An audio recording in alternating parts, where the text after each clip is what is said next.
Well, so good to have Dr. Hooker on the show today. How you doing today? I'm good. Thanks for having me. It's a pleasure to have you on. So I love to ask my guests a question, kind of warm us up a little bit, get a chance to know you.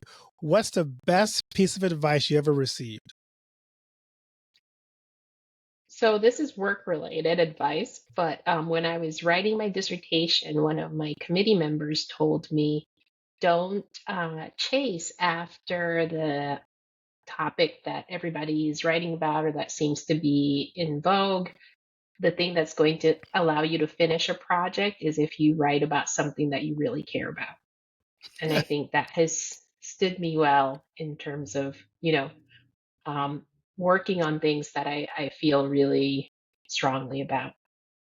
We must have had the same people in our committee. I got that same advice. And I'm almost done, so it has helped. Yes, it was good advice. It was, because it's been a long 3-year process. If you don't like what you're writing about, you will quit. I'm always curious about people in your life who have served to be an inspiration to you. You want to give those people kind of a chance to give them a shout out and thank you for being so influential in your upbringing and your development.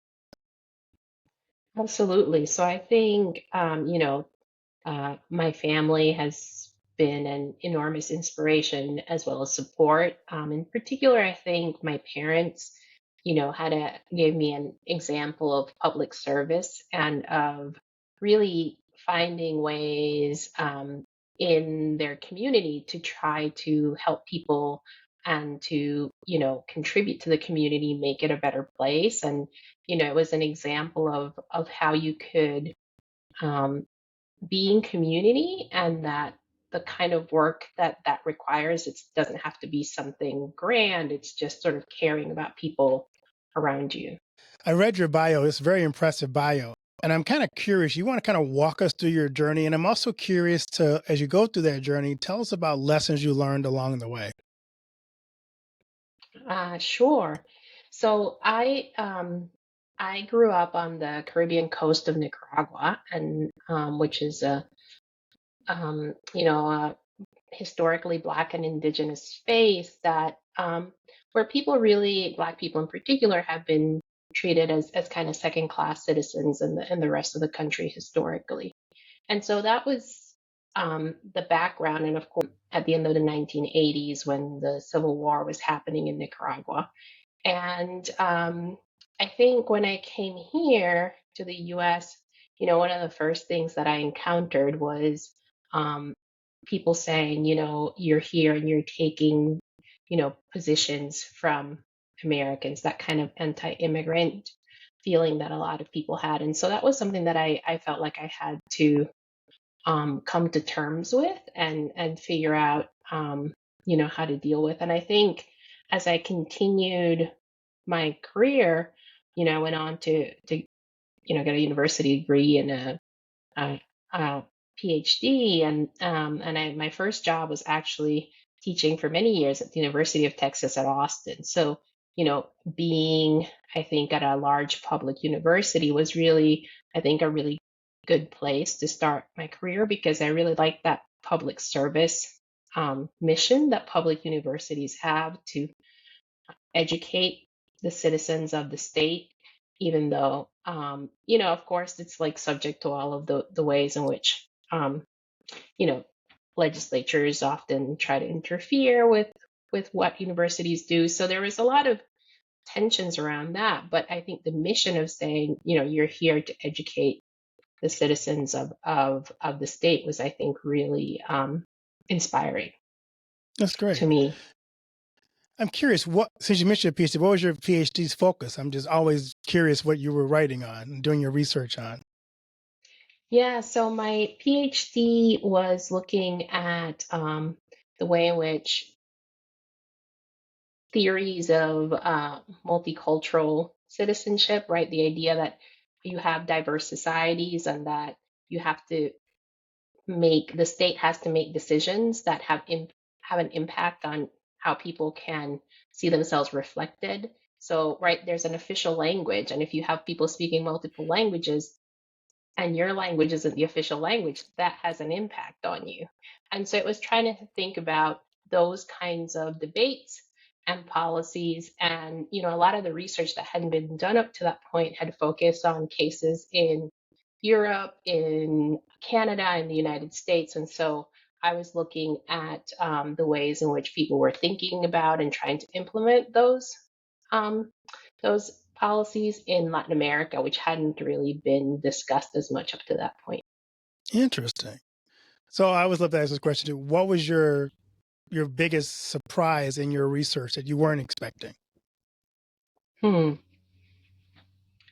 That is a really good question. I think early on in my research, I think the thing that was um, surprising and for me was when I was looking at what was happening in Latin America, I was realizing that even though they had both been historically discriminated against, that indigenous people actually kind of fit the model of the group that was more able to receive rights from the state um, than Afro descendants in Latin America, because Black people just weren't recognized as a distinct cultural group in the region, and so they just didn't fit people's ideas of the kind of group that should receive recognition from the state. And so that was one of the things that I ended up writing a lot about early on in my career. Interesting. That is surprising. Yeah. So let's dive into your book. I'm curious to find out why you wrote the book, Black Grief, White Grievance, The Politics of Loss. Yeah. So I actually started writing the book in 2016, and it was in response really to watching the uprising in Ferguson and seeing how, those protests were met with such a militarized and really violent response. And then at the same time, there were a lot of people who were criticizing the protesters, right, for not protesting in the right way.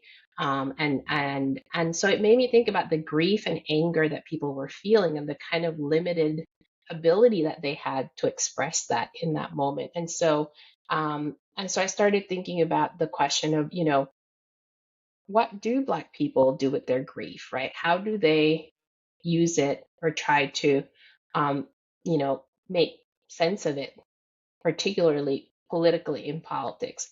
And then, of course, as 2016 wore on, there was um, the presidential election, and then the Trump campaign, and the sort of rhetoric, anti-immigrant, kind of misogynist,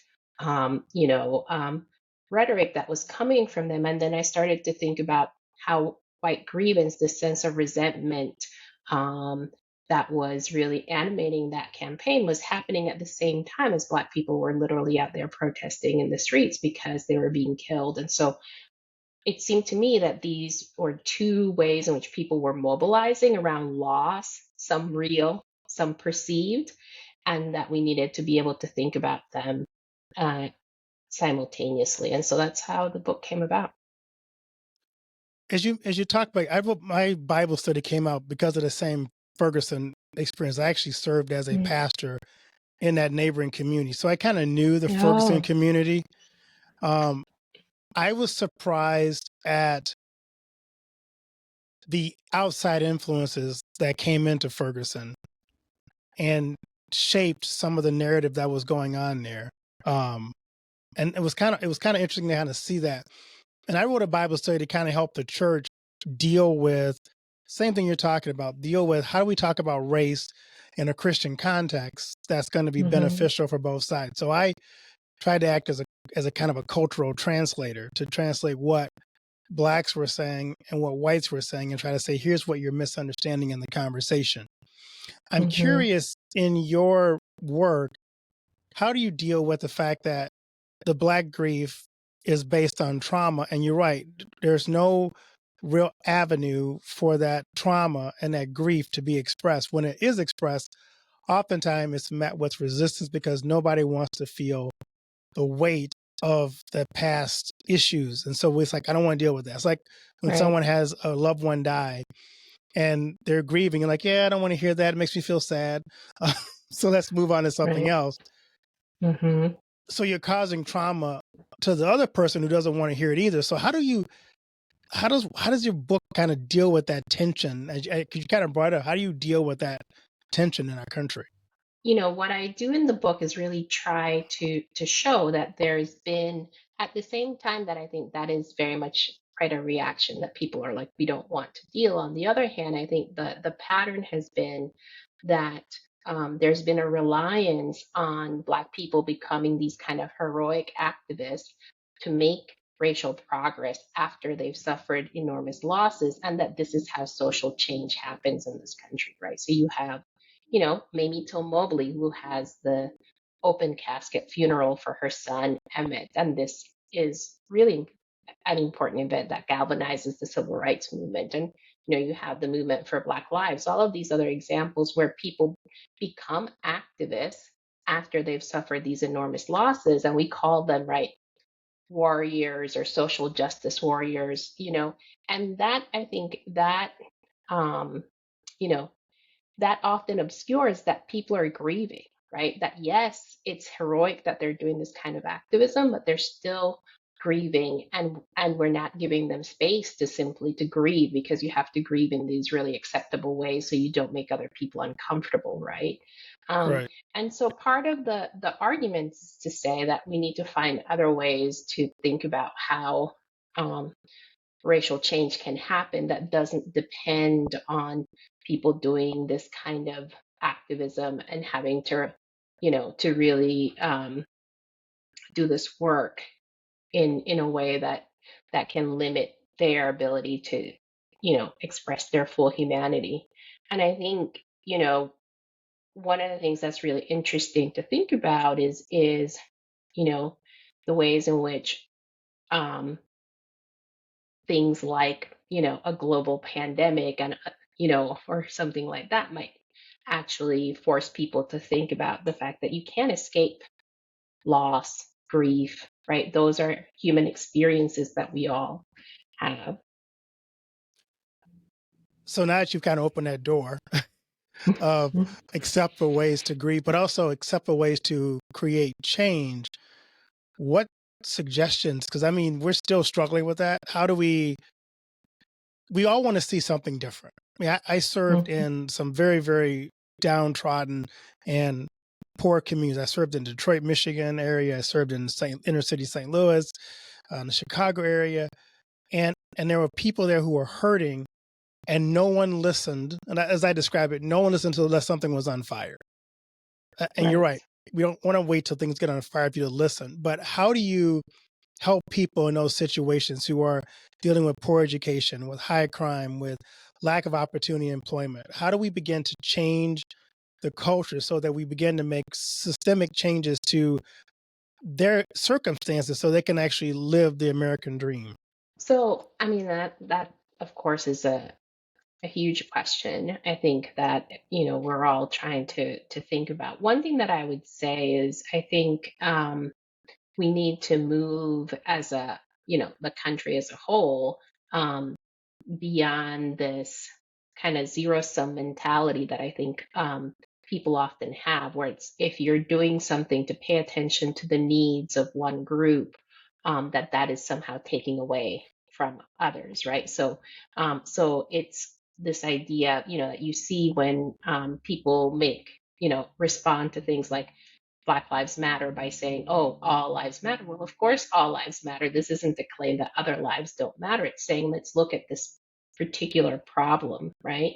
And so I think this kind of zero sum mentality, this idea that if we pay attention to people who are suffering, that we're somehow taking something away from other people, really makes it difficult to focus on the fact that there are all kinds of people who need us to show care and concern and to try to alleviate the problems, that they're suffering in this country. So you're not gonna give me a magic bullet to solve everything then? Sorry, out of magic bullets today. I do wonder why we can't have the conversations. That you're right. I think we really can't achieve anything if we can't have the open, honest conversation that there are people that are hurting. And us not realizing that they're hurting people doesn't do the situation or us as a nation justice. So you wrote the book with what hope in mind? What was your goal? So I think my overall goal or hope was that it would help clarify some of the things that we were all seeing and experiencing, but that sometimes we see things and we notice this pattern, right? But we don't have a language sometimes to describe it or to explain it. And so one hope was that it would help people make sense of the things that they were already experiencing, and reinforce that this pattern that you think you're seeing is happening. And the other goal was really um, to try to honor the activists who I think often we say that we honor them, but we also expect these kinds of heroic actions without thinking about the impact on them. So it was really about saying, how do we honor the extraordinary activism of people while also thinking about what else can we do rather than simply relying on their labor. I think about um, when we had elections, and we all know all of the barriers that are in place for people of color to exercise their right to vote. um, and you'll see these news stories every election, right? Some 80-year-old um, Black person who stood in line for hours trying to vote. And yes, that's heroic. And these people displayed enormous kind of, civic, um, you know, uh, uh, you know, um, commitment. But actually, that's a sign that something is wrong with our democracy if people have to do that. Like, that's a sign of a problem. So I think we often, you know, in these moments, we say, oh, look at what this person did, rather than saying the fact that they had to do that is a call to all of us to try to fix that issue. In the book, I read part of your book, and I was very impressed by how you tried to explain things. So, are you trying to get us having a common language? Is your hope from your book as well? Yeah, I mean, I think that it would be it would be helpful, I think, if we could see, for example, that people are mobilizing around loss, and that doesn't mean that we have to say that those losses are equivalent or they're the same, right? But that there is, for example, for people who are animated by white grievance, that there is this perception of loss. And I talk about, how the losses that people are reacting to in those cases are often anticipatory losses, right? There are these things that haven't happened, but people have this kind of, this fear and panic about these, for example, potential demographic change, or what is it going to mean if you have more immigrants, or whatever the thing is that is driving them.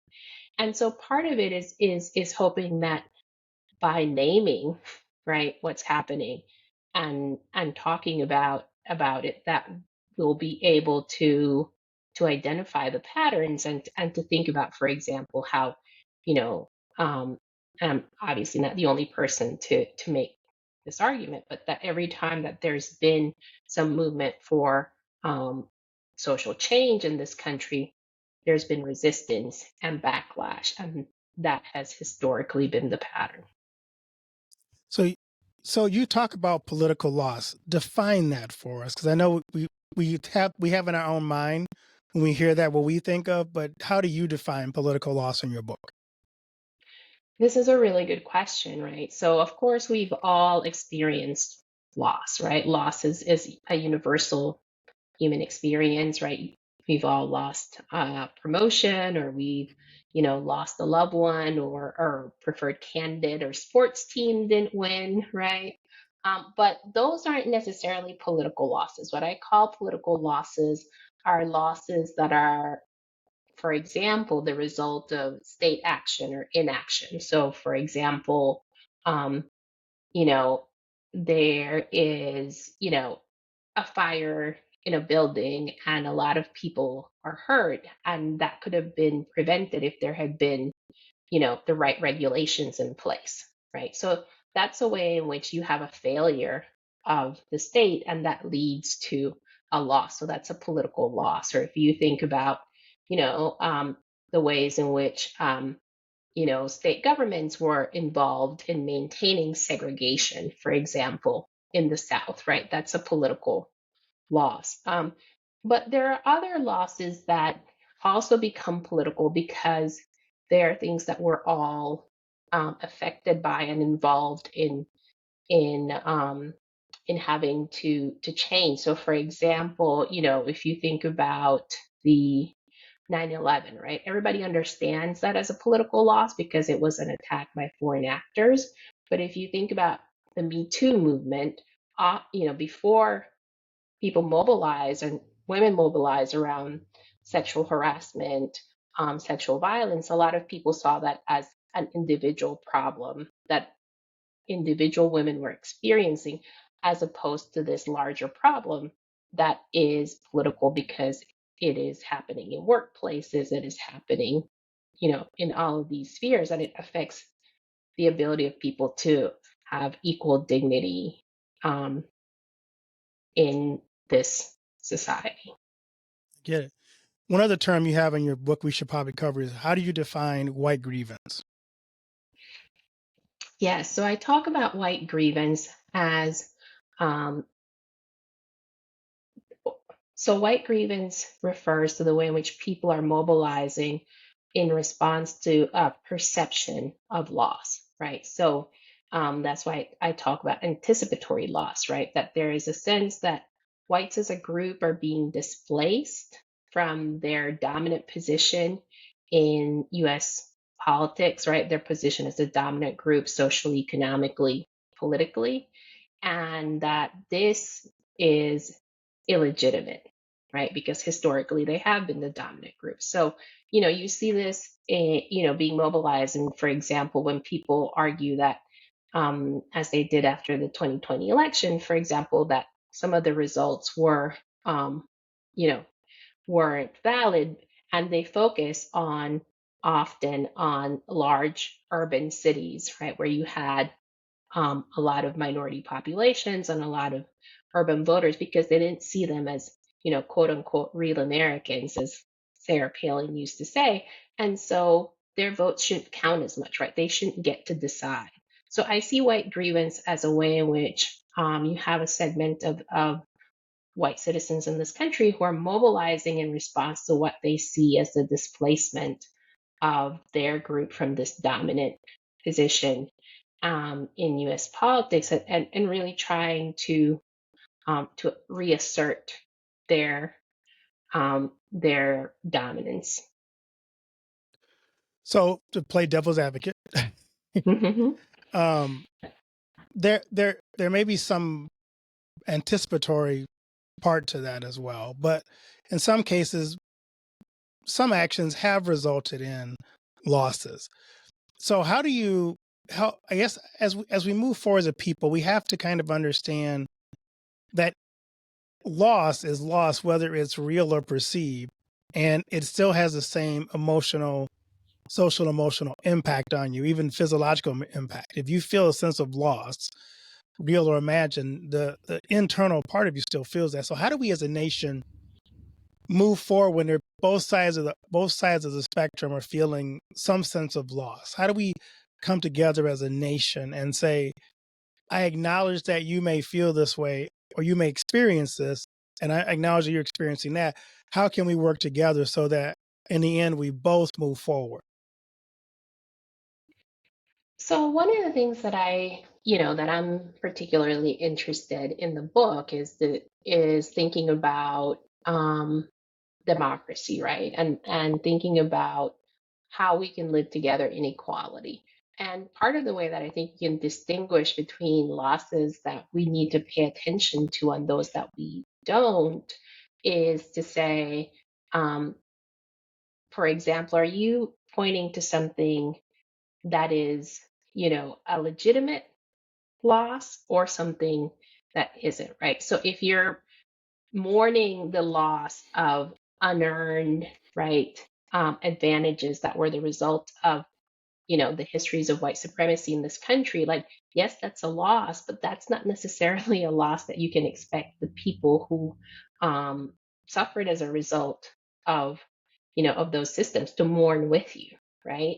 So I think that part of what I'm saying is that I think by recognizing that just because the loss isn't real, that doesn't mean, or just because it might be the loss of something that shouldn't have been, um, something that people had access to in the first place, that doesn't mean that it's not going to be experienced as a loss. But that doesn't mean that the answer is to then say we need to think of these things as equivalent, right? Or requiring the same response. I mean, part of what I do argue in the book is that you know white grievance, as it's manifesting itself, is this form of resentment that's leading people to say, if democracy leads to outcomes that I don't agree with, then I'm willing to dispense with democracy. And I think that, from the point of view of, a democratic theorist, which is one of the things that I am, that's a problem,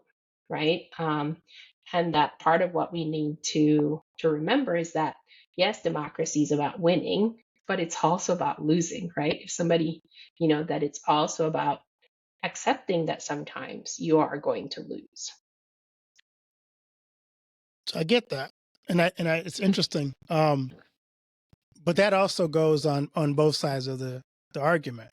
Um, we're all of us are going to lose at some point. We're never going to always get our political wishes, but in that loss, we still have to figure out as Americans how we accept the fact that we didn't get our way in this particular decision. We still have to honor the decision that happened. So Right. how do we continue to go? Okay, I would have voted differently, and I did vote differently. I didn't get the outcome I wanted, but we're still one nation. How do we live together? As I get the sense we're losing a sense of harmony. I mean, we never had total harmony. Of course, this is near utopia, but we're becoming so divided that I'm not sure either side wants to accept any results that aren't the ones that are favorable. That's where I see that we're going. That's dangerous as a nation. So, I mean, I think, often I think I have a little bit of a different perspective on this in the sense that, often people will say that the problem that we're having right now is polarization, right? So they'll say people are so polarized, they're so, wedded to their particular perspectives that they can't come to any kind of agreement. And I think that when we talk about, whether we're more divided or, than we were in the past, like one thing to remember is that the issue isn't so much whether we're divided. I mean, we can be, and often people point to the 1950s, right, as a time when there was more, cooperation in Congress, where you had more bipartisanship. But that was because there was agreement to preserve segregation, right, among other things. So that wasn't that, in that there may have been harmony, but it wasn't, um, harmony that was accompanied by justice, by equality, by any of those things. So I think that when we think about this question of, division, polarization, I think we need to remember that there can be less division, but it can mean that we're agreeing to outcomes that are really unequal and unjust. And so that the question is, how do we get, um, you know, um, to a more just and equal society? And I think, one of the, the history of things like, you think about the civil rights movement, right? People at the time said, that they were divisive, that they were, causing these confrontations. People were very critical at the time. So I think when you have these moments where people are really trying to, reassess, right? The conditions they're living in, it's often contentious, right? It's not harmonious because you have disagreements. I guess when I think of working together, I'm not necessarily thinking of harmony as much as I'm thinking of the ability for both sides to say, let's bring our best self to the table and let's work out some agreement that benefits both sides. Because I think each side of our political aisle has some positives and some negatives. but when they work together to solve things and they're open to that. I spent a time last summer doing something on policy, and I it was one of those classes where like, well, good Lord, policy. But I realized that we don't do policy sometimes from the perspective of how do we make sure that both sides give up something for a good policy. Both sides have to lose something. Um, but they come together to agree that this is for the greater good. And I don't see as much of that. That's what I'm thinking about. How don't we come together and find out what's for the greater good and not so much it's not so divisive, I guess is what I'm thinking. Yeah. I mean, I think one, a good example of this is that often I think people, use these kind of cultural issues to obscure the fact that people could all benefit from certain kinds of policies, right? So when you think about the ways in which, right, in certain states, they've rejected things like Medicare expansion, which would help so many people who don't have access to health care. And often the ways in which um, this is done is to say, well, if we do this, this is like a giveaway to these people that we don't want to give things to or who are already taking too much, right? And so I think part of it is being able to see how do we get away from the sense that our politics or policy preferences should be dominated by trying to get things from my group and deny other groups the things that they want, and instead say what are the ways in which we can make you know um, come together around policies that benefit everyone and that can actually improve people's lives in a really meaningful way. So, it's been really great. It's been received really positively. I wasn't sure how it would be received. And it's been really, I've had a lot of really good conversations. And one of the things that I think has been really interesting to me is that the argument, for example, that people mobilize around loss and that this is something that leads people to act politically in this way is that people kind of intuitively grasp that and really kind of get that concept. And so that has been really really great. So I think one of the things that we all came out of the pandemic realizing is the importance of connection, right? Of being able to spend time with each other and to cultivate relationships, friends, family. So for me, that's one of the things that I'm really really excited to find time to do and to make that time a priority is to say, how can I be in community with people in really meaningful ways? So there might be a book. I'm not sure if it's going to be a book yet, but I am thinking about. There was this work that I was doing when I was working on this book on thinking about monuments and the work that they do and how we should respond to them. So I'm doing some research and writing on those questions right now. This is a tough question. I think, I hope that my work will continue to be relevant, years down the line. I hope people will read it and continue to refer to it. But I think the most concrete thing that I want my legacy to be is training my students, right? Is being able to teach and to help people um, come to realize that, you know, their opinions matter and that they have something to say that is important for other people to hear. That's something that I think is really important to me about the work that I do.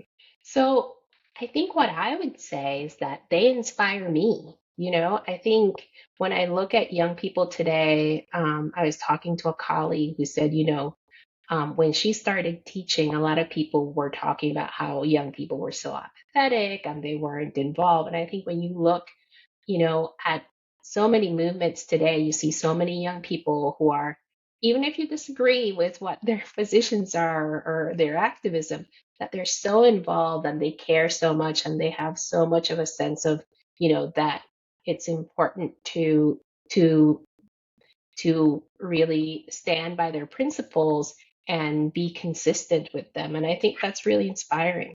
So you can find the book. It's on Amazon and it's on the Princeton University Press website as well. And there is audio and digital version, so you can read or listen or on your preferred platform. And I'm on formerly Twitter, so you can find me there as well. No, there was a professional reader who did the audio. I was happy that there was someone else doing it. I hate the sound of my voice, so I think this was great. I think if anything, I think what I would say is, that one of the things that I really, and I think is really important in the book is really paying attention to the stories of people who are ordinary people who end up living these extraordinary lives and whom we can learn so much from. So one of my favorite chapters in the book, in Black Grief, White Grievance, is this chapter that looks at the life and activism of Harriet Jacobs, who is enslaved and frees herself through this incredible story and writes a slave narrative. And then Ida B. Wells, the great journalist and anti-lynching crusader. So so part of it is hoping that people will pick up the book and be inspired to learn more about, previous generations of activists as well as the ones that they're more familiar with. Thanks for having me.